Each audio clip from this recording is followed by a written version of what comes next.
money, Jordan Belfort. Stacking penny stocks while I'm flipping these birds. Sipping on Ciroc, trip 'em up with the words. I done popped the Molly and I think it's be my third. What is going on, Degeneration? Kenny Kim here, bringing you another Fantasy Golf Degenerates podcast this week for the WGC St. Jude.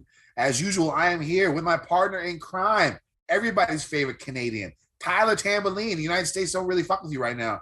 You all beat us in women's soccer this morning. It should piss me off. I'm sorry, man. As long as you still fuck with me, though, I feel good about it. So. Barely. Barely? Okay. We'll have a good. We'll get back into it, man. We got a lot to talk about here. We had the Olympics. I think there's plenty to go through there. It turned out to be very solid endings. Xander got the job done. Before we get into it, though, I want to remind everyone very quickly, this podcast is brought to you and presented by DraftKings. You can head on over to DraftKings.com, sign up. There will be a promo code later that you guys can use. Another just ridiculous, fantastic offer that you're not going to want to miss. Basically free money, if you will. And then, of course, I want to remind everyone of Fantasy National Golf Club. Head on over there. It's where we get all our stats from. We'll be talking about them today for sure. And you'll want to make sure you've got a setup over there. Use promo code FGD and get yourself 20% off your first payment. All right, Kenny, what are we talking about here? What do you got there today? What are you sipping on? Today is a little rum. We're doing a little Sailor Jerry action here. It's like a 92 proof spiced rum. Whatever, I'm a fan. 92 proof works for me. Okay. Yeah. You know me. I don't really like the taste of alcohol. I just like getting drunk. So the quicker I can get there is usually the better way to go. So I actually do like the taste of Crown. That's the only liquor that I actually like the taste of. I mean, I'd be drinking like Rumplemints all the time if I could. You ever have Rumpleman stories? I don't think so. No, I never had. It's like 110 proof peppermint schnapps, right? And we were starting the pod off with alcohol because that's just how we roll. So when I used to bartend a lot, I've been eating something, smoking Mad Jacks, or like eating some stanky ass garlicky food. And I want to hit on a chick, or something like that. Shot of Rumplemints. Down that bitch, it gives you that liquid courage and that minty fresh breath. So if you ever get a chance, but the thing is, don't ever drink it warm. You'll throw up. Make sure that shit is frozen almost, and then drink it. It'll be delicious. Mouth fresh. Talk to your chick. Liquid courage. It's good to go. The Olympics, I enjoyed it thoroughly. I mean, like I lost like $8 billion, and I didn't care. I still watched the whole shit on Sunday. Now, granted, I did have a Sabatini to win ticket at 250 to 1. So I had a little bit going. there. So that one hurt a little bit, but it was great to see Xander win. I mean, I think the best thing that happened with this is what Rory said, what JT said, like how awesome of an experience this was. What that's going to do is in the future in France at Riviera in 2028, this is going to be. This is going to keep going up as a marquee event, in my opinion. I don't see any need to change it. It's not like other sports change the way they play their game just because they're in the Olympics. I know people want to see like team competition and blah blah blah. No, just let them go out there, let them do their thing, let them play on like a Birdie Fest course, so somebody on Sunday can do what the fuck Sabatini did, because that was fun as shit to watch. It was fun to watch, especially with all the shit that he was going through. How he changed countries. And I actually met him and his wife at the Players with old Sundog Monkey. Nice guy. Nice wife, really sweet lady. You know what I'm saying? He gets a lot of shit, okay, Sabatini. I think the big thing is because we did the Ben Crane. What was like 2008, where Crane was playing slow as shit, and the dude just like walked to the next hole. He was like, and a hit off of his tee shot. While Crane is still lining up his putt on the hole before. Now, he got a lot of shit for that back then. If he does that shit now, people are like, he's the greatest player in the game. People would love him for that shit right now. He's sort of surly. Like, he didn't like smile when we talked, but he gave us some of his wine, drank some of his nice bottled wine. We chatted up. He's a nice guy. Nice guy. Wife's hot. Arm tats, tatted up. She's looking good. I mean, fuck it. I fuck with Sav. And he did his thing. And I think it's not like Slovakia is like the bastion of golf. He'll probably be in the Olympics in 2024 as well, defending his silver medal. Now, Xander, dude was pretty fucking clutch. He had that birdie on 17, and then he hits that wayward tee shot on 18. Does his thing, gets it up and down from 110 yards with the gold medal on the line. That's a ball. It's like, big ass like balls. Like, like you ever hear about the guy who ever had elephantitis in the balls? He had to carry his balls in a wheelbarrow wherever the fuck he went. Like, Xander was carrying his balls in a fucking wheelbarrow for the rest of the fucking weekend. I mean, that was great.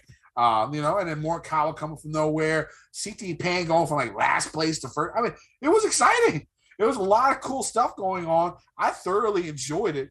And I'm thinking all this does is just make every Olympics afterwards going to be more prestigious. People are going to want to start playing in these events. I mean, you had Zika in 2016.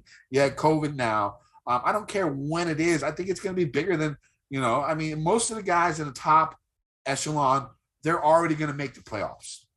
You know what I'm saying? It's not like these guys have to fight and rest so they can play the Wyndham and WGC and, make the 125.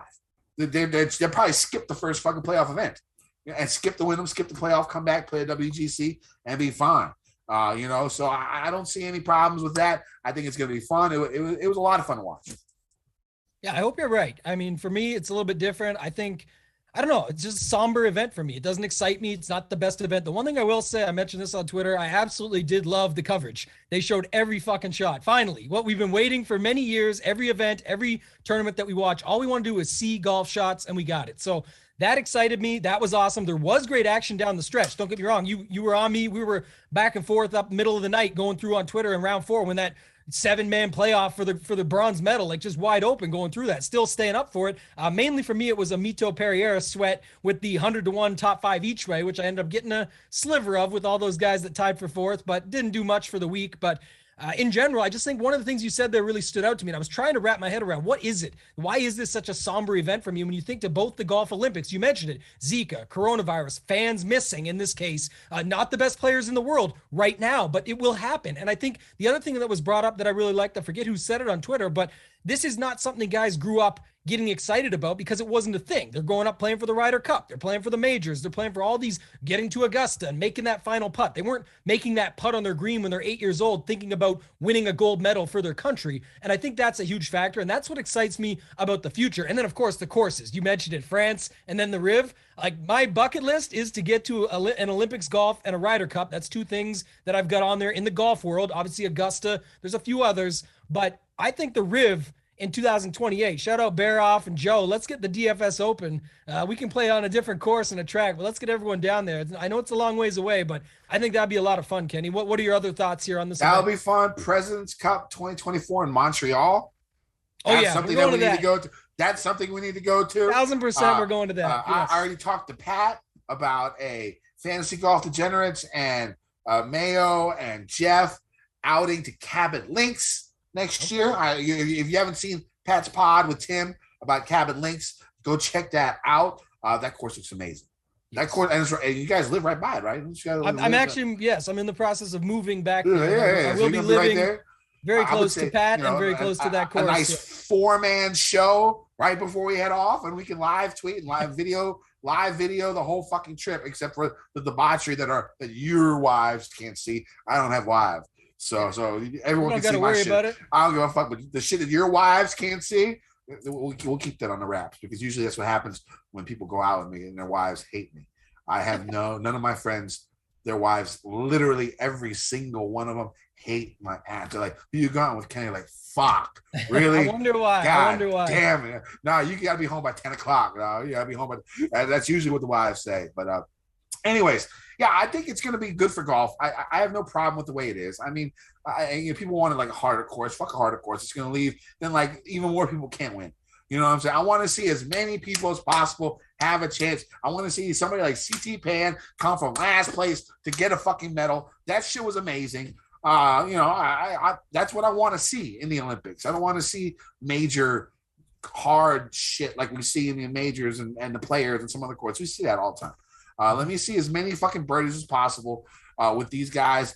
So some of these, like, quote unquote scrubs, they're not scrubs, they're great golfers, have a chance to come out and do it. Look at Giuseppe Straka out there missing like 18 cuts in a row, going out there and being 1 stroke away from the playoff. He didn't make the playoff. I think it was 1 stroke off.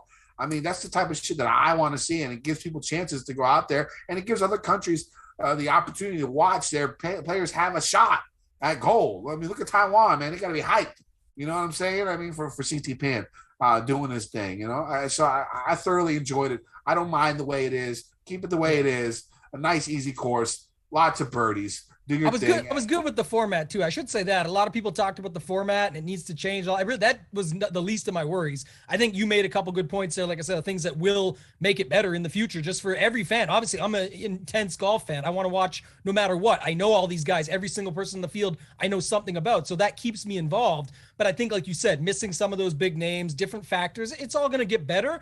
But man, I had like no money as always riding on Hideki. I didn't play him, but man, I was cheering for Hideki down the stretch. Please, even as much as I have Mito with that each way and everything there, Decky, I was just trying to will him to get in there, man. Like, it's just so cool if he had just got even a bronze for his country and just everything that could have happened there. And still so close, but like you mentioned, CT Pan getting the job done, picking up the bronze. The Sabatini run on Sunday was something else. And, you know, you reminded me earlier of the story when Spieth and those boys drove it down his neck and then like, oh shit. Is that Sabs? Like, yeah, I know. We're fucked. Yeah, you know, that just reminded me of that when you said it. But you said you met him when you were in Florida, and a very nice guy. Nice dude, man. Yeah, me and Martin, me and Sundog Bunky, we met his ass. He was cool, man. No problem. Invited us to his table, drank his wine, talked about golf. It was good. It was straight. I mean, he wasn't like, you know, outgoingly friendly, but he wasn't mean. You know what I'm saying? He wasn't mean. He wasn't an asshole. He let us sit at his table. His wife was cool as shit. Anyways. It was a good event. I lost everything. I even though my cash game cornerstones 3 out of 4 finished in the top 15. That shit was not enough. Well, it was not enough. Oh yeah. I even had Munoz in there too, and then I wasn't even close to cashing. So I needed to get a little bit better on that. I needed 3 top 10s instead of 3 top 15s is what I needed. So it wasn't the best week. Betting wise, not great, except for that Hovland ticket. Not Hovland ticket, the Sabatini ticket. I was hoping and praying. I did hit one parlay that saved my week. I saw that. Random, like, okay, if you guys play DraftKings, they have this thing called 6 shooters where they have like a group of 6 and you got to pick like the best score for that day out of the 6. I did a parlay for 12 people. So I picked the two best scoring guys out of 12, and the odds were only 20-1 for that parlay. I was hammered. I don't even remember the bet, but I still won like $400. So that one worked out. That made it, instead of like a $700 loss week, like a $200 loss week or a $300 loss week. So it wasn't the worst. So how did you do? Not great. It was one of those weeks where, like you said, kind of a lot of what we talked about last week were like, you know, Mito and Vegas and guys like that got there. So it wasn't a great week for me in that perspective. But the good news is, Kenny, we've got ourselves a nice little warm up because we've got another no cut event that we're getting back to here at the WGC. So everything last week kind of applies. We'll talk about how some of it is brought across. I'll bring it up in the strategy section as we go through. What are we thinking next? Listener League, we go there? Yeah, once I, sit down and stop sneezing all over the place. But yes, let's go over the Listener League for now. I don't have it up because, I'm really never really prepared for anything in life. That's usually the way I go. So, my boss loves it that way, I guess. So let's go ahead and get this Listener League up if I can find it. There we go. I finished like in last. Okay, so the win, Tri-Lambs. I don't know if that's a Revenge of the Nerds little thing going on. I think that might be out of everybody's age bracket. I'm showing my age right here. I don't know if you guys watched Revenge of the Nerds. It was hilarious back in the day. Let's see, a lot of if you watch it nowadays, it would not be great. It would probably be canceled because there's a lot of let's say rapey scenes in it. So it'd probably be canceled now. But back then I thought that shit was hilarious. Okay. Now you can't think that thing is funny at all. But anyways, let's go into Tri-Lam, 634.5 points. He had Victor Hovland, who was 30% owned. Xander, the winner, 16% owned. Thomas Peters, who had a good showing on Saturday, shooting a 63 out in that BH, 25% owned. CT Pan, third place. That was ballsy right there. 4% owned. Johnny Vegas, Another one I like, 26% owned, and he had Sabs. I mean, this guy had what? First, 14th, second, third. That's a pretty solid lineup by Tri-Lambs right there. I don't know how good that would have done in GVPs, but I have a feeling it would have done well. What you think of the lineup? Yeah, very nice. I think a couple things. One that I'll say the lineup overall is obviously great. When you've got 1, 2, 3 in your lineup, you're already off to a good start. And then you've got 14th, 14th, and 16th or whatever it was, 14th, 16th, and 16th. I think, that speaks for itself. But what I will say, because I just talked a little bit about this, about warming up for the WGC this week, is that last week things sort of leaned you into certain plays because obviously the field was much weaker than what we see at a WGC. Whereas so there was more condensed ownership is what I'm saying. Look at Hovland, you look at Peters, you look at Vegas, Mito was popular and still finished T4, could have been in the mix here somewhere. There's just ways that you can look at it.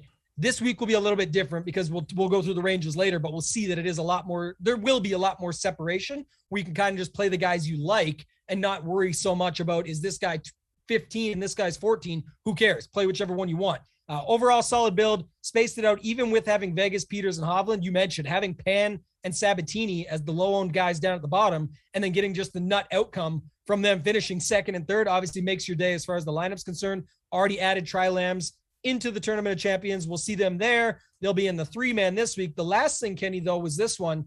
Who was it here? I can't even remember. We'll talk about it later. It's Vegas. It pertains to Vegas with 81 DK points in T16. I'll bring it up later when we talk about the tiers, but just to, again, back to scoring, and we are going to talk about that for this week. So it will be very relevant when we get into the talk for the tiers this week. All right, like you said, it's going to be a no-cut event. I don't know. Let's get to the course first. TPC Southwind, 7,239-yard par 70 course, 4 par 3s, 2 reachable par 5s. Course is routinely one of the most 15 difficult courses on tour. The bag 9, especially rough. The par 5 16th is the only hole that plays under par, usually year in, year out. The par 3 14th hole, always in the mix for the most difficult par 3 on tour. On average, there are over like 200 bogeys or worse on the final 2 holes, every time this event is played. So, you got those people at the end, anything can happen at the end, even with a 2 or 3 shot lead on Sunday. Off the tee, golfers are going to face narrow zoysia fairways that are very difficult to hit. If golfers miss the fairway, which they're going to, they're going to have to deal with some trees, bunkers, a good amount of water. There isn't a lot of water on this course, but people hit it into the water all the fucking time. I think it's been playing around 10 holes. More balls have found the water at TPC Southwind than any other course, since like 2003. I think the next closest is Sawgrass, and I think it's still like 400 or 500 less than what TPC Southwind has when it comes to water balls. Now, luckily the rough, not usually too thick. Last year was a little bit thicker. So we'll see how that goes. But still, accurate guys can do their thing because the course is short enough. Longer guys can do their thing as long as they don't hit it into the water. You can go either way off the tee. Now, on approach shots, golfers will see smaller than average greens, bunkers and water surrounding them. There are a lot of long par 4s on this course. Nearly half of all approach shots come from 150 to 200 yards. So that's something you're going to have to mid-iron game is something you're going to have to keep an eye on. The greens are tough to hit, undulating, Bermuda grass, firm, quick, stimulating rating of 12 or above. Weather can also play a factor. It's usually really hot and steamy in Memphis this time of year. Rain's usually a factor. So that's something to check out, see how soft everything's going to be. I haven't checked the weather yet, but it's something we'll have to check out as the week goes on. Tambo. Yeah, a lot of what you just said. The scrambling stands out. You mentioned the greens, obviously tougher to hit. So that's going to matter. Guys that can scramble or have been scrambling well, approach, greens and regulation. I like using Fantasy National. We mentioned the promo code earlier. You can use FGD to get yourself some savings there. But big thing with that is the opportunities gained, right? Where you can see them within actually giving themselves chances, not just hitting a green here. It will be it'll sort of, outweigh it, but I do think it's still important to look at. Obviously something I care about. Par 4 scoring in general, especially 450 to 500, the longer par 4s, and then the DK scoring. I talked about it, but this is a no-cut event, WGC, strong field. Everyone, assuming they don't withdraw, let's knock on wood and hope for that they do get the same amount of holes on the exact same course. if they come through, like last week, Xander, he won it with 134.5 at 10.7K, 134.5 DK points. That is, you look at Sabs and Pan, and they've got second and third for 120.5 and 109 and cost just 6,800 and 7,100. And now we shift to this week, Kenny, where when we get down to the 6K range, there will be discussion. There will be guys that we have interest in that definitely can make things work. So I'm not saying just to go all stars and scrubs. You got to get the best scores and the guys that score the most points in your lineups. That's not rocket science here. But what I'm saying is you do have to keep that in mind. And that's why I was going to bring up the Vegas situation. I'll bring it up later, but it just, again, goes to show it's just all about the scoring. And too many people are looking at, oh, he can't make top 20. Well, he might finish T46 and score in the top 20. You just got to pay attention to that. So that's really it for me, man. I think it's going to be a lot this week. It's an interesting set of names we've got here. Obviously no Rom at the top, which sucks, but he's still recovering and going through from the second positive COVID test he's got, but still have a very strong field here, an exciting one nonetheless. All right, that sounds good. Before we get into the tiers, Tambo? Yeah, before we get into it, we do have that offer we mentioned earlier. We want to talk to you guys about it real quick from DraftKings Sportsbook. DraftKings Sportsbook is not only my favorite sportsbook, but also America's top-rated sportsbook. Speaking of America, our top athletes are over in Tokyo competing for the gold, and DraftKings has a medal-worthy offer just for our listeners. Listen to this great offer. Place any pre-event wager of $1 to be eligible to cash $100 in free credits if America wins any medal this year. That's 100-to-1 odds on an American athlete to stand on the podium and receive gold, silver, or bronze this week. 100-to-1 odds on an offer like this doesn't come around often, so sign up for DraftKings Sportsbook now to get in on all the action. I love using DraftKings Sportsbook. It's so easy to navigate, has plenty of instructions for new bettors, and nearly limitless ways to get in on the action. My friends and family have been loving DraftKings Sportsbook, and I know you will too. Download the top-rated DraftKings Sportsbook app now and use promo code FGD when you sign up to turn $1 into $100 in free credits if America wins a medal. That's code FGD to turn $1 into $100 in free credits for a limited time only at DraftKings Sportsbook. Must be 21 or older, NJIN or PA only, new customers only, restrictions apply. See DraftKings.com/sportsbook for details. Gambling problem? Call 1-800-GAMBLER or in Indiana, 1-800-9-WITH-IT. All right, so let's get to these tiers today. 10K range. We got Rory all the way to Kawa. How you going about this week? I think it's sort of tough up here. How you doing it this week? Yeah, it's really tough up here this week. One thing I'll say is that I'm not as high on the 9K range. There's definitely some guys in there that I like, but the guys up here, to me, just like I said, not only from the stars and scrubs perspective that we just talked about, but just from how good these guys are. Like with Morikawa, right at the very top, don't care how popular he gets. I think you could make him 12K in the game that he's playing right now, and I would still play him. So you give him to me at 11. I'm interested. I think Brooks will be popular, but I still like him. He obviously has his history here. He's got the win. And then the year after, I believe it was the JT win when he came second to him, put the ball in the water down the stretch, and JT got the lucky break in the trees on the right-hand side, and it all worked out for JT. But that's okay. I still think he makes sense. I can't decide on Spieth. I think you're going to try and sell me, so I'll leave that one open. And then never leaving Dustin Johnson out at 10.2. So Kawa, Brooks, and DJ are the three I'm interested in. But I might be able to be sold on Spieth because I only really have 3 or 4 guys in the next range here. So what are your thoughts on Jordan Spieth? And then give me the rest of the range for yourself. Spieth is my first cash game cornerstone. I think this might be the first time I've used him as a cash game cornerstone in a few years. I am using him. The reason why, the price more than fair. I think it's cheaper than the way it should be. The guy's playing better than everybody up in that 10K range except Kawa, probably, in my opinion. If he was 10-8 where Xander was, I would not have a problem. I'd still use the fuck out of him. Now, the thing about what I like about Spieth, what I have seen from him in the last few events is the driver coming back. He's shaping the driver. He's hitting it right to left. He's hitting it left to right. He has control of that driver. He's gained strokes off the tee in, I think, 9 straight events. You know, we always talk about how shitty his driver was. Ever since his win, the driver has been really nice. Iron game has been one of the best out there. You know his short game is elite. You know his putting is elite. This is his week. I think he wins.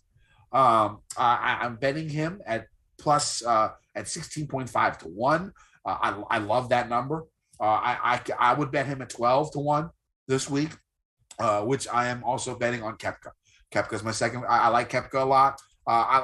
Kawa is probably my favorite GPP play. And now I'm thinking about Morikawa when it comes down to it is he did not strike the ball like he normally does last week, but he was top 5 in off the tee and top 5 in putting at the Olympics last week. His iron game was not good. If he can just get that iron game back to where it usually is and continue doing what he did with the putter and off the tee, he can win this by like eight strokes. He can win this by 8 strokes. Now, I'm not going to bet him at 10-1, 9-1, whatever the hell he is, but I'll use the fuck out of him in GPPs. And him and Brooksy will be my two. You look at Brooks' track record here. The guy dominates here. You have I don't see any reason why you don't want to play him except when it comes to ownership. And of course, iron game has been exceptional. Tons of birdies, good from the iron ranges. I'm looking for 150 to 200 yards. Those 3 guys are it for me in a 10K range. Now, I think the ownership might be spread out in this I think range. it will be too. Yeah, I don't think there's going to be a guy who's severely under-owned. I could see all 6 of these guys getting double-digit because Rory played well last week. And 10K is a crazy price for a guy playing well. I like the other guys better, but when it comes to ownership, I feel like he's going to garner some. Dustin Johnson won here, a couple of years ago. Pretty good track record here. After missed cuts, the guy just, top 15, top 10, top 15, top 10. That's just the way he rolls after a missed cut. He doesn't usually have 2 back-to-back really shitty performances when it comes after a missed cut. So I think all these guys are going to be owned. So I think when it comes to the 10K range, just pick who you like. Now, the 9K range, you can see some people who might be a little bit under-owned. The first one comes to mind is Bryson. I think he's going to be severely under-owned. I don't know if I'm going to play him. You said you were playing Brooksy. You said you were playing Bryson. Bryson. Yeah. So, but in the 9K range, I'm going to go with my 2 other cash game cornerstones. I'm going pretty elite. If I'm going Speed at 10-4, and I'm going 2 other guys at 9K. So if I can do 3 guys at 10K and fit everyone in, okay, I would do it, but I can't. So my second cash game cornerstone is going to be Patrick Cantlay. I mean, other than his Open Championship, the guy's been having 4 straight top 25s. The game's been looking pretty freaking good. Iron game's looking, since the PGA Memorial Travelers, which is 3 of his last 5 events, the guy's gained 16 strokes with his irons in those 2 games. His off the tee game, he's been gaining, I think, his last 6 or 7 times. I think everything fits pretty well. He's even been pretty good around the greens. So I like Patrick Cantlay as my second cash game cornerstone this week. My third cash game cornerstone is just going to be the course horse. I'm going with Berger. Like I say, if you guys don't watch that often, when it comes to my cash game cornerstones, I play these guys in cash, which is about 40 to 45% of my bankroll, and I'm usually going to be light on them when it comes to GPPs. Now, last week I wasn't because I loved Hovland so much, and that shit bit me in the fucking ass. So I'm not going to do that again. So I'm going to keep. So I'm going to use Berger in cash, be light on him in GPPs. I think he's going to be very, very high owned. Once again, he's coming off an 8th place finish at the Open Championship. The form looks good, and so I expect him to be 20 plus owned. I would expect he'd be a lot of people's second golfer, and the way it is, I mean, he could be somebody's third golfer if it came down to it. So I like those 2 guys as my second and third cash game cornerstones. I don't think I can play a lot of guys up top if I'm going to play a lot of Morikawa, a lot of Koepka, and I'm going to play a good amount of speed. Usually I only go 20% on my cash game cornerstones. He might go 25. He might even go 30. I said I'm not going to do it again, but I just like speed so much again this week. So I might have to just say, fuck it. Last week it was just an aberration. And hopefully Speed can go and do his thing and not pull a Hovland, where Hovland was in 85% of my bankroll and didn't really do his thing until Sunday.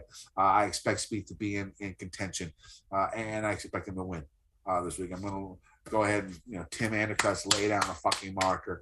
Spieth wins this week. So I will have the GPs lower. I like Scotty Scheffler. The guy's top 10 machine, top 10 shitty outing, top 10 shitty outing, top 10 average outing, top 10. The guy's just been a machine. I like him. A ton of birdies. The guy makes a ton of birdies, and that's what you want in a no-cut event like it is this week. So I like the lower end. Those are the guys I'm going.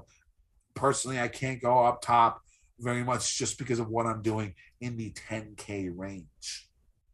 Yeah. So a couple things there. One, to flip back just to the top end for a second. I think the last comment you made was around it, really being spaced out as far as ownership is concerned. And one thing I think to point out is that if you talk to someone today, they'll say they're not going to play Xander off the gold medal and coming back. And maybe they say the same about some of Rory. Here's the thing I'll tell about Xander right now.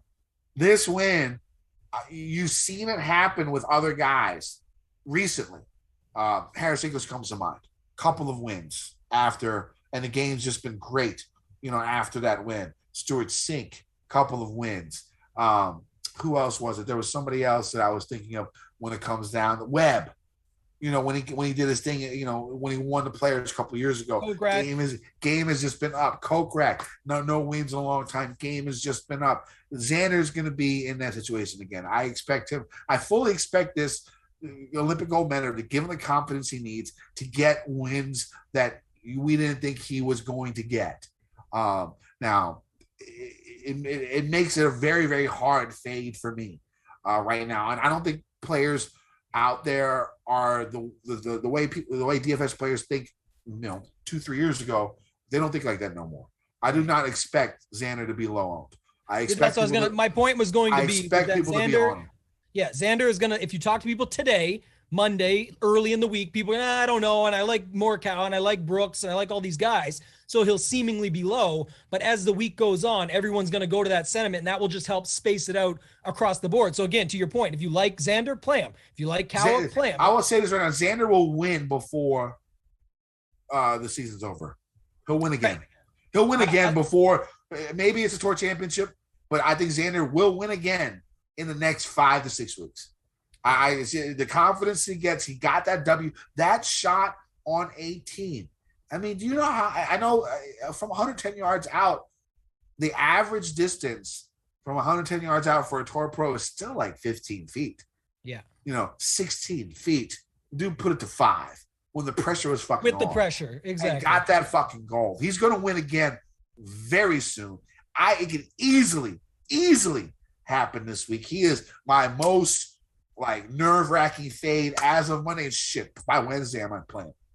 Yeah, see what I'm saying? We're already getting there, but I don't disagree. Yeah. And like you said, that it's something about it when you get a little bit to him of the monkey off your back. A win is a win. I don't care if it was at the Olympics, a no cut for only a gold medal and not this. I mean, that's big. It doesn't matter. And like you said, the stats are all out there. I know Lou Stagner posts a bunch of golf stats on Twitter, and he just did one recently, a tweet about outside 100 yards. He's like, you think they're supposed to be within 10 feet and you're pissed off. He's like, it's like 30% of the time or less that happens. So for him to do that with all the pressure on when it mattered, when he needed it most, that's going to give him the confidence he needs to close up some more tournaments. And we already know how good this guy is. It's not a joke. It's Xander. We make fun of him, but it's not like to me, it wasn't even close between him and Finau on what we're going to see long term. He's much younger. His resume's there. These second places, and I think today I saw a stat, 6 top 5s or something, tied with Jack Nicklaus. Like only him and Jack Nicklaus. No one has done it more than 6 times. Something to do with majors and top 5s.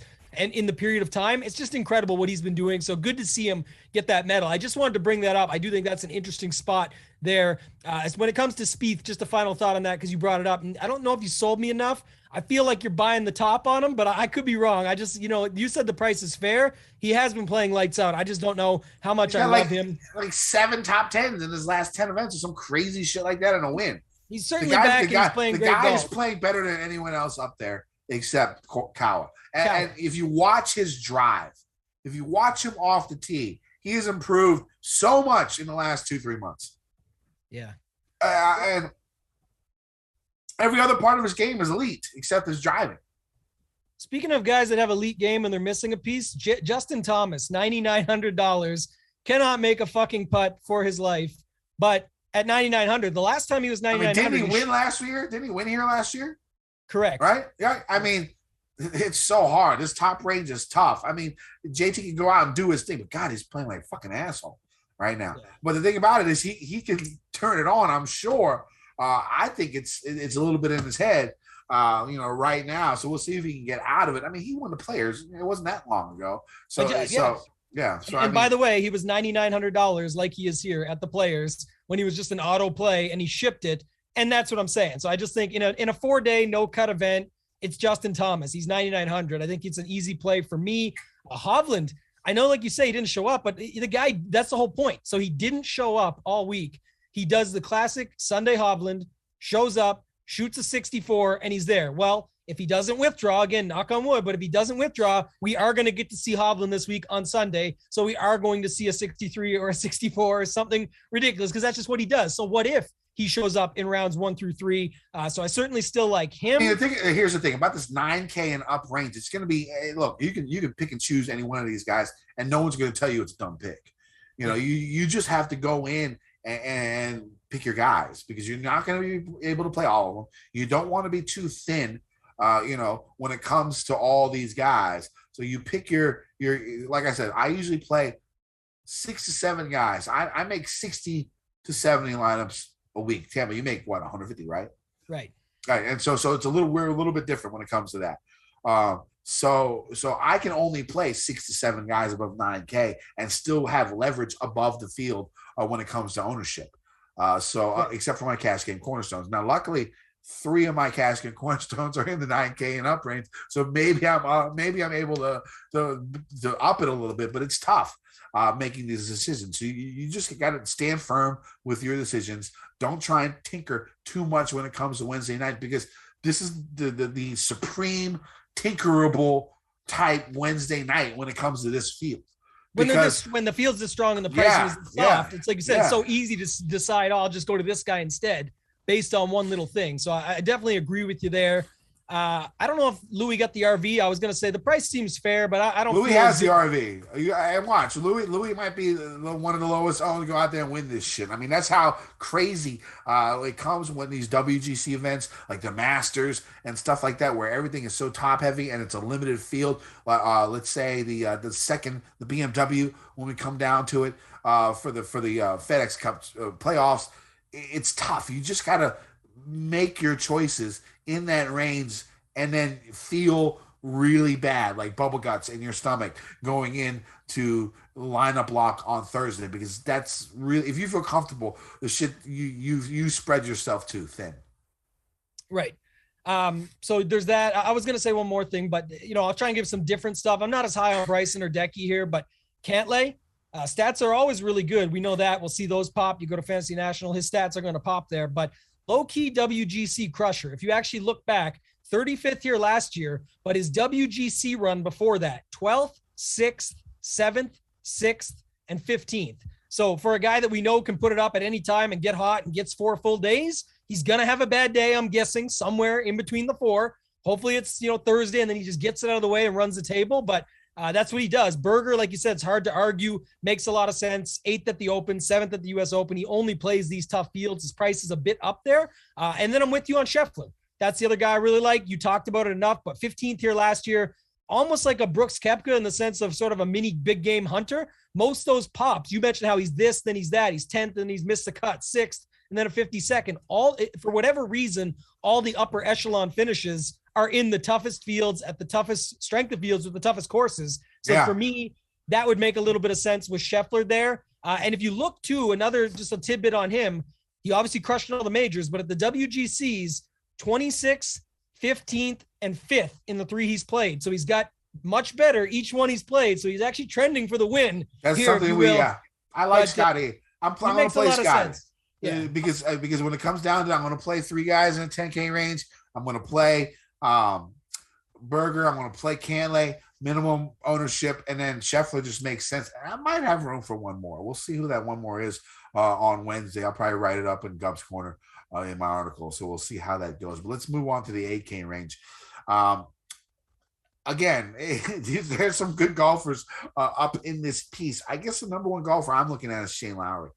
He really shit the bed on fucking Sunday. Now, I won that bet, right? And I decided I'm going to go ahead and play like a large single entry GPP and showdown. Like, I don't do those. I'm a $5, $3, $1. That's how I roll. Tambo, a little bit different, okay? But that's how I usually roll. And so I was like, fuck it. I just won this random ass money that I should not have fucking won, because parlaying 6 shooters are probably the stupidest thing you could fucking do. And somehow hit with Munoz and Hideki in the 3rd round. I was like, I'm playing with house money. I was like, let me go ahead and make one of these single entry $100 single entry. I think it was 50K to first or something like that. 10K to first. I was like, let's try this out. I finished last. The big thing was, I was big on Lowry, okay? Because Lowry, his iron game was really good, like one of the top stroke gain approach for the week until, I rostered him on Sunday. But as I was in, I love his iron game. I think that Sunday is going to keep people off of him. I like Shane Lowry, my favorite play in this range in GPPs. I'll go with Mexico, Abe Answer here, who got to be a little bit down because USA whooped that ass last night in the Gold Cup. That was an exciting fucking game. I'm not the biggest soccer guy. That was fucking fun to watch, especially since the USA beat them with their C squad. So I don't know if that's going to play into golf. It won't play into golf, but I like to just bring random shit up on the pod, which, if you guys listen enough, is what I do. But I like Abe down there in Corey Connors. I'm going back to Connors. Hell of a weekend. 63, 65, 64, 65, something like that on the weekend. Give me some Corey Connors at 81. Yeah, the Sunday 65 from my Canadian brethren was very nice to see, but obviously not enough.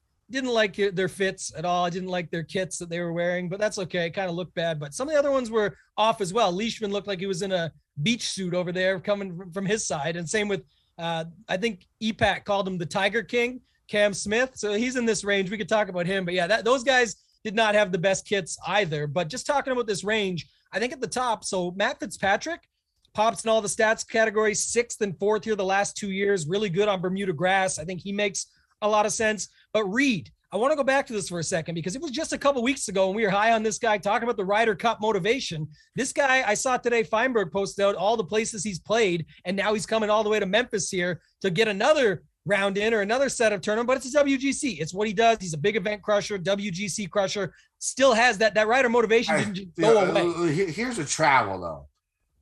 Open, he was in the Americas. He was in America, then went to the Open Championship, then went to the 3M, then went to Tokyo, and now is coming back to Memphis. Oh man, that's if he was like Mito, a 23-year-old, I would, and maybe in shape, I would probably give him a little bit of a chance. But I mean, the man's fat like me. That's why I love him, and he's traveling all this. Don't tell me wrong. He could probably do it, but I'm not going to roster him this week. Hopefully he takes a break at Wyndham, comes back in the playoffs, and does his thing to make that Ryder Cup team. Yeah, so he's not my favorite play, but he also did throw up a Sunday 65 himself. And then on top of that, my point is more just that what's so often forgot in DFS, especially PGA DFS, is the same narrative that everyone just had 2 weeks ago still exists. The guy still has to get in on the Ryder Cup team. It doesn't mean he's going to, but what you just said is the sentiment that most will have of why he may not be played this week in this range. But when you think about what he's capable of and what he does in these big events, these WGCs and these tougher fields, is he goes out, he gets the job done, he scores, and he ends up. So, being in the mix. So I think he makes some sense. I like your Lowry call. Webb has a pretty solid history just the last 2 years in general, second to Brooks in 19 and then T12 last year. He's obviously solid on Bermuda. We've seen that in the past. And then Answer and Neiman, kind of the same guys, but I will bring up Neiman because if you look at the Olympics and if you bring up some of the stats, he was literally top 15 or better in all the categories that apply. He finished T10. He had a 66-65 weekend. So he went 70, 69, 66, 65. Slowly but surely got better, got himself a T10 over there. So I think that's kind of interesting to bring across. And this is a course too, you still don't want to make mistakes. We know that you don't want to have these double bogeys and blow-ups, and that gives you the chance to be in the mix. He did just have the bogey-free 72 holes before losing in the playoff just a few weeks back at the Rocket Mortgage. So I do think he's interesting. Mito beat him, by the way. That was kind of surprising. I was happy about it for my bet, but the other Chilean, his friend there, like you said, 23-year-old, picked over there at 100-1, ended up getting T4 to Neiman's T10. And I like your Connors call just on the fact that too, he's actually top 10 in scrambling over the last 50. Not something you'd expect to say with Corey Connors, but that helps when you're a shitty putter. If you can scramble a little bit better, be a little bit better around the greens as well, give yourself some shorter looks, tap him in, and move on to the next hole where he's likely to make a hole in one because he seemingly always does. So I'll play some Corey Connors at the bottom as well. All right, so let's go to, before we get to the 7K range, for the people watching, I need your help here. You know, we're heading into football season, and so I know our people aren't going to be watching as much, so I'll bullshit a little bit more. So I got a question for you guys. Yeah, Tambo, I got a question for you. So I got this text, okay, from this chick. This just happened while we were filming, and so this random girl she asked if this was Greg. It's Mandy. We spoke on POF. I don't know what POF is. Last time I came to hang with my cousin, but we never met for coffee. I'm back in town right now if you still want to meet up. And so I went ahead and I was like, this is not Greg. Wrong number. You know, hope you find Greg's number and hopefully it takes you to a better place than fucking a coffee shop, right? And then she's like, oh wow, that's sort of cringy. You seem like a nice guy. And she sends me her name and her picture. Here's her picture right here. Hold on, let me put can you see that? Hold on, we can't see that, right? No. Okay. She's hot. She's pretty fucking hot, right? Text it to me. All right, I'm gonna text it to him. This has got to be a scam, right? It's got to be a scam. Got to be a scam, right? 1,000%. I mean, because I mean, I'm really contemplating. It's got to be the producer just hit me up. He says it's catfish. It's got to be catfish. But I mean, god damn it, she's hot, and she's super young. And I'm gonna text it to Tambo right now, and we'll see what he says. I'm guessing it will improve the odds of it being a catfish. But yes, we'll yeah. Let me send it to the producer too here, Matt over here. So let me go ahead and send that. Have any of you guys out there gotten something like this? Hit me up on Twitter. Okay. Have you gotten somewhere like a chick hit you up and say, you know, with a wrong number tweet, you know, and then go about it and be like, well, you seem like a cool guy, and then send you some sexy ass picture? It's got to be fake, right? It's got to be fake, right? And she used a shitty name like Greg. Like obviously, if I know, a better name, but just throwing Greg out there to. But I mean, like, if there's like a 10% chance it's legit, you know, I feel like I gotta try. You know what I'm saying? Because that's what you should do. You should definitely follow through and then let us know how it goes. Forget us updating you, because it definitely has happened to people. Let's you follow up and tell us what happened. We'll check back next week. I'm gonna go ahead and start doing my shit and maybe send her a fake picture of me, and we'll see what the fuck happens. But if you guys out there on the Twitter sphere, if this has happened to you, let me know how fake that shit was, because this one, she looking all right. She looking all right. Anyways, let's get to this. Where are we at? 7K range right now. Tambo, go ahead. I thought you were going to go ahead first and talk about Willie Z, your boy. I don't know. Willie Z, you know, the blonde hair for Willie Z sort of looks like this chick, so maybe I shouldn't go with her. I don't know a little bit. I don't know if you see it. No, I don't know. No. Okay, good. I see her.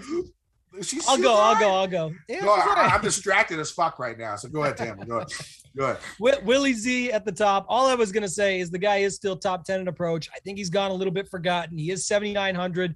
I think it's a fair price. I know he hasn't. Hold on. Matt, you went ahead and got the picture. You should just post that shit. I mean, you do your producer type shit, post that shit on there, and then you all let me know what the fuck you think. All right. Go ahead, Tambo. If not, just tweet it out after. But yeah. Kokrak. This is a guy I really like. So we'll talk about someone I actually like here. I did want to bring up the Zalatoris point because I think he's interesting for large field stuff. But if you look at Kokrak's all-around game, he's going to pop, approach, opportunities gained, putter's been dialed, pretty much everything lines up, and that's going to lead to that's what leads to the birdies and the DK scoring, and that's where he pops. So I like Kokrak quite a bit. I think it's a guy that makes a lot of sense with the wins he's got lately and things like that. But this next range, Kenny, is where it gets tough because all these guys should be popular. So we've got English, we've got Hatton, and we've got Harmon. Basically, all of them make sense for similar reasons. You got Harris English, 2 wins already this season. He's a guy that crushes dreams. I know there was some talks about guys missing putts for bronze medals. This guy buried Kramer Hickok's hopes right in the dust, 8 playoffs holes in. Regardless, he'll get another shot. He said, who gives a fuck? Let's go. Not the same, but still funny to say. Just think that anybody's ever going just to give something away like that, regardless. But anyway, Harmon, I wonder, because I've heard a lot of talk about Hatton, so I know he'll be heavily owned. He's kind of like Fitzpatrick for $1,400 less, but he actually wins on certain events and certain, he's won in the past. So I think that kind of makes sense there, bigger events. But then Harman's kind of squeezed in between. So I think he could get passed up a little bit for English and Hatton. Actually has really solid recent form. 8 of his last 10 for Harman are top 19 or better. And it includes events. Let me get my list here.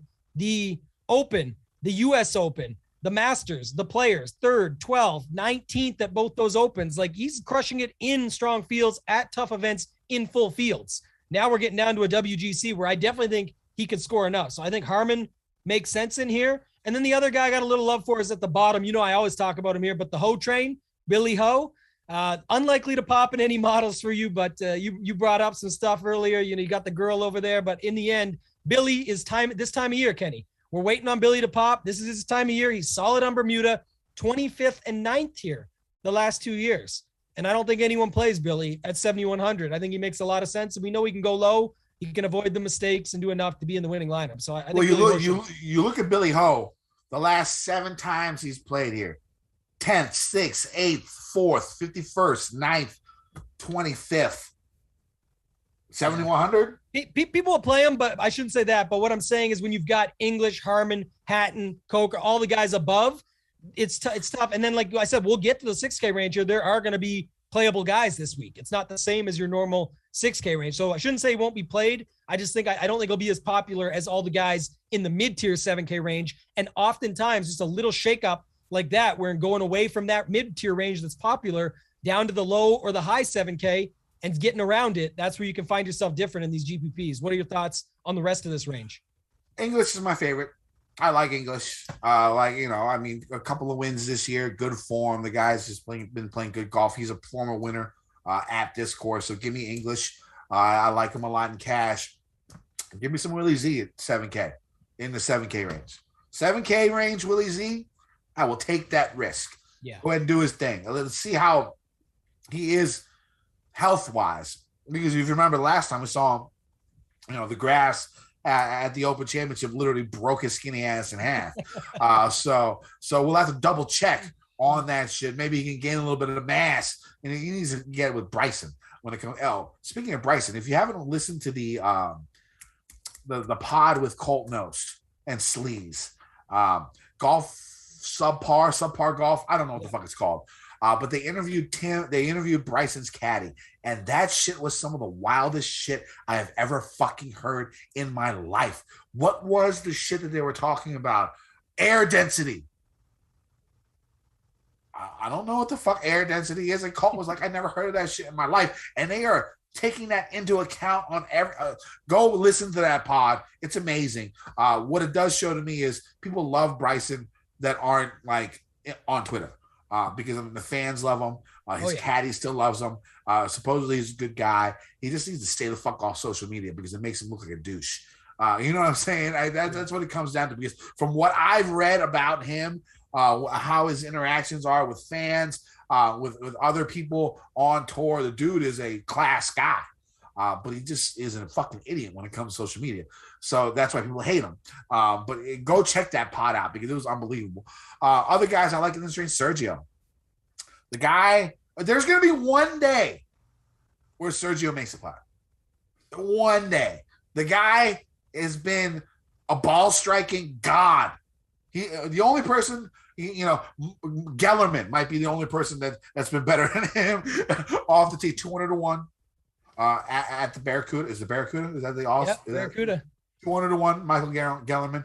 Go ahead and put that shit down right there. We're doing a little bit of the cross shit right there, even though we don't usually talk about the second tier event. Gellerman 200-1. I like that. But Sergio's got to be able to make a fucking putt at some point in his career, other than the Masters. It has to be able to happen. So I like Sergio. Hatton, I'm not sure, man. 7,400 seems really cheap, but the guy's been playing like straight dog shit. Do you roster somebody? And the thing is, it's not like he's like a DJ or a JT or a Rory or even a Spieth. He had like a year and a half of really good golf. Mm-hmm. Do you go back to him? You said yes. Or do you go back to him? No. I was going to say, is that Molinari then? Just a nice. Yeah. And then something like Molinari, yeah. That's what sort of the feeling I'm getting with him. Yeah. What I had in my notes, because I was you brought up Sergio, which I love, and I said first off for Hatton, I said I feel like he's going to be heavily owned, and there's a lot of guys around him that you can utilize. I don't mind like betting Hatton at 50-1 because he can win a tournament. He has shown it. He's won big tournaments in Europe and on the PGA Tour. So I'm not saying, but if all I was trying to say was against Fitzpatrick, who's so much more expensive and has 2 good results here the last 2 years. I'd rather Hatton than Fitzpatrick. That's true. But Hatton actually wins. But yeah, what I was going to say, I said I love the Sergio pivot. He was absolutely dialed in at the 3M Open. He's almost a reverse of Hatton, where I know guys are interested at 75-1 in betting Sergio. I am not. But I actually like playing him in a 4-day scoring event where not a birdie fest, but somewhere where he can score enough DraftKings points at 7,300 to make your lineup make sense. So I do like Sergio there. And it obviously looks like most people are going to play Hatton, Harmon, English. Like that's the range that people want to go to. And I like Sergio at just 7,300. I think it's fair. All right, let's go 7K. Let's go 6K. Sam Bourns. Okay. I can't go off of him. You know, top 10 and birdies are better gain in the last 50 rounds, 6,900. It seems like it's worth it. Oh, and my final cash game cornerstone. I got to go down deep. I'm just going to go ahead and play the stupid narrative where it comes to KH Lee and TPC courses. It's a dumb narrative, but I don't give a fuck because I need someone to play real cheap, and he makes sense at $6,400. So my cash game cornerstones for this week are going to be Spieth at 10-4, Cantlay at 9-3, Berger at 9-2, KH Lee at 6-4. That still leaves you almost $15,000. So plenty of room to make the rest of your lineup. So I'm going to go down below with KH Lee. I got to pick a Korean, I guess. And the thing about him is he's pretty good from 150 to 175. A TPC type guy, even though this is not your typical TPC course where it's super easy. But I'm still going to go ahead and roster him because, I mean, the only other guy that cheap that I could see playing maybe is Aaron Rai down there. There's literally another Korean right there at the exact same price that you have no interest in. No interest in Siwoo right now, but I will go, not in cash, dog. That motherfucker just quit. No, true. Like, I understand. Yeah. That motherfucker to be like, yo, I'm playing like ass. I'm just going to step out of this and bounce. Or you can win the fucking tournament. He can go the opposite, though. Exactly. That's too risky for me when it comes to cash. Now, Minwoo Lee, that's another Korean that I thought of. Coming off a win, his fucking sister won the week afterwards. The family is hype right now. And they're good. They're very good. And they're very, very good golfers. So I like Minwoo Lee in GPPs. I like Aaron Rai in GPPs when we're going down here. And it's possible that I change that KH Lee pick by Wednesday in my write-up on Gup's Corner. So just double check on that. We'll have to see. But other guys I do like, I like Sam Burns. And that's probably where I'm going to go. Maybe a little bit of Ortiz.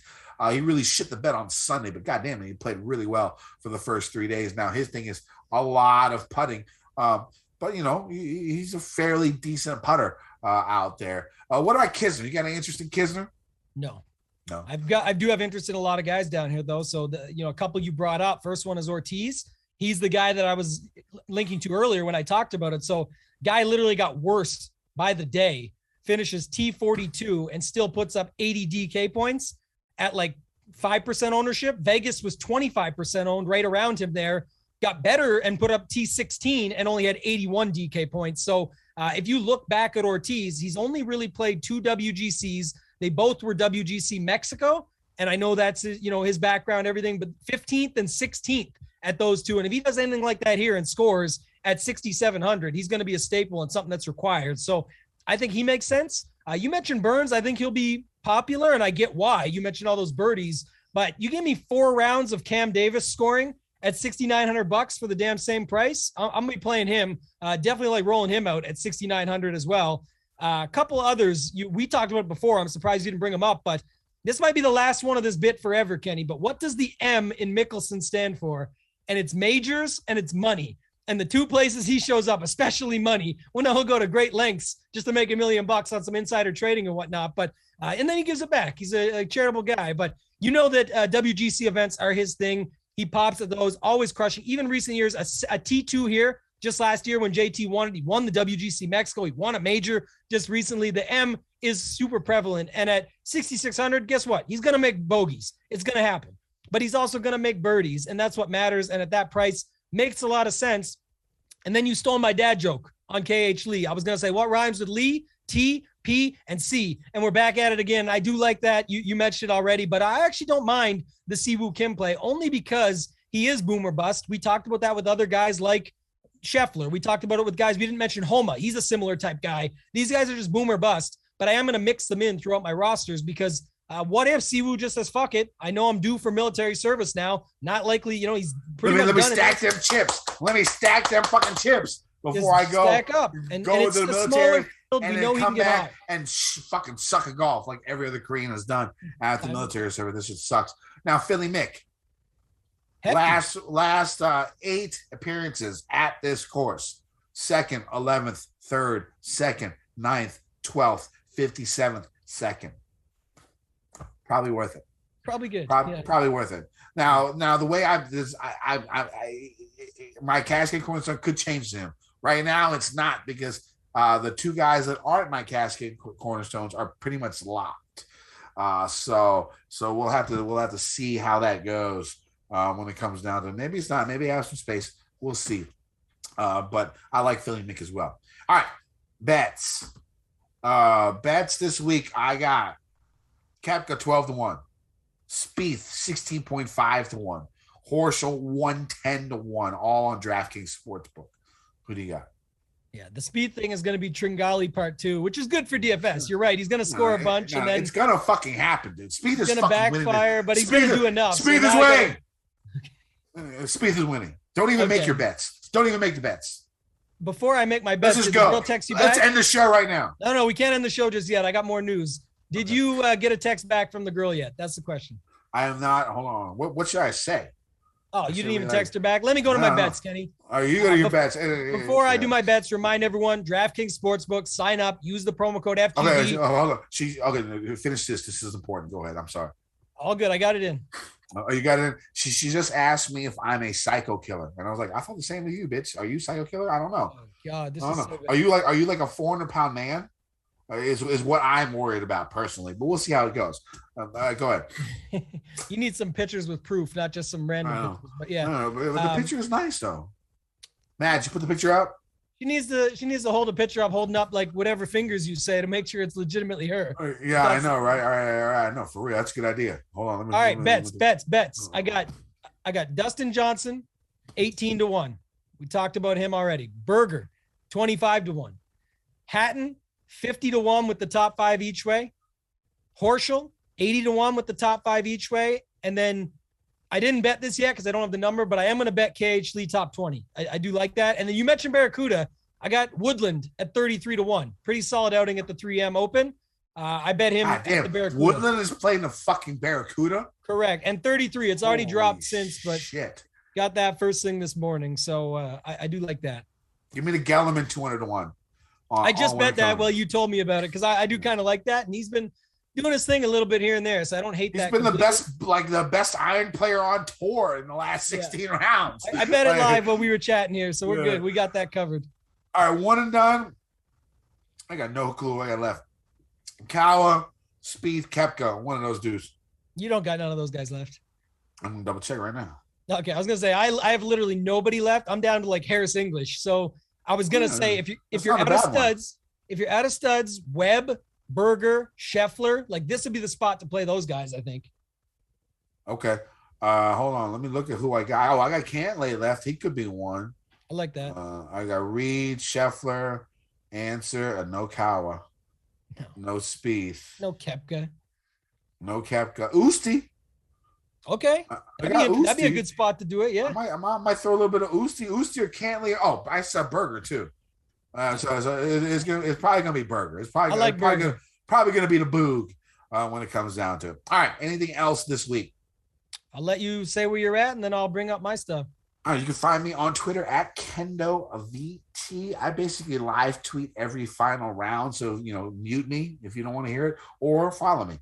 If it comes down to, you can also see me on gupscorner.com. My article will be out later tomorrow. I'll have a refreshed article with my favorite GPP plays my final cash game cornerstones, my final betting card on Wednesday. Use promo code DGEN25. Save yourself 25% on a membership to Gup's Corner. You also get a 7-day risk-free trial to test it out. If you don't fuck with it, just fucking bounce. If you do, keep going and use my code. For sure. And you can find me on Twitter at ToeTagAndTambo. Remember last week, Kenny, I brought it up. The Bryson. The autographed Bryson. So I don't remember, but it's okay. Yeah, it's okay. Going to be good. We're giving this away. It's going to be a giveaway here. Everyone's been waiting on the news. I announced it on Twitter today. So follow me on Twitter at ToeTagAndTambo. Join the Run Pure Sports team. Big set of guys over there, guys and girls. Big T's over there. Didn't want to name them all because there's so many great guys. Hoop, AP, JSU, Mangone, Draft Cheat. There's everybody, right? There's a lot of great people over there going to be doing some work with the guys and just doing a lot of content. So basically full-time for PGA, full-time for NFL. Introductory offer. You guys want to go sign up? Check it out. They got us a code, DGEN50. Get 50% off your monthly membership. Give it a shot. Be able to see what we got. All the sports, one price. Not going to want to miss out on it. It's DEGEN50. Get yourself 50% off the first month. Tomorrow or Wednesday, I haven't decided yet, but I will put out the tweet. It will be a follow and retweet, but it'll be myself. It'll be the @RunPureSports Twitter account, and you'll be in the draw to win the autographed Bryson photo. It's a Beckett authorized collectible. Like it's all good to go. It's going to be a nice little prize giveaway. Happy to give that out to somebody. I'll get it shipped out pretty quickly. I mentioned I'm in the middle of a move, so it's not a big deal to just pack that up and get one less thing on my plate to have to move across the country. But other than that, man, it's going to be a good week. I'm going to have some content over there. I can't do any video content right now, but there will be an article each week, and then I'll be in the Discord as well, so you guys can find me. We don't get to see your wide-ass pale face? Only here, man. Only here. You can't see that shit? Okay, Only all here. right. All right, that's good. I like that. You can see wide-ass Tambo Pitbull looking motherfucker that needs a fucking tan. All right, so I forget what the name of the tournament's called. WGC St. Jude should be fun. Let's see if I'm getting catfished. Help me out, DGen Nation. Let's win some motherfucking money. I've been getting dirty money, Jordan Belfort. Stacking penny stocks while I'm flipping these birds. Sipping on Ciroc, trip 'em up with the words. I done popped the molly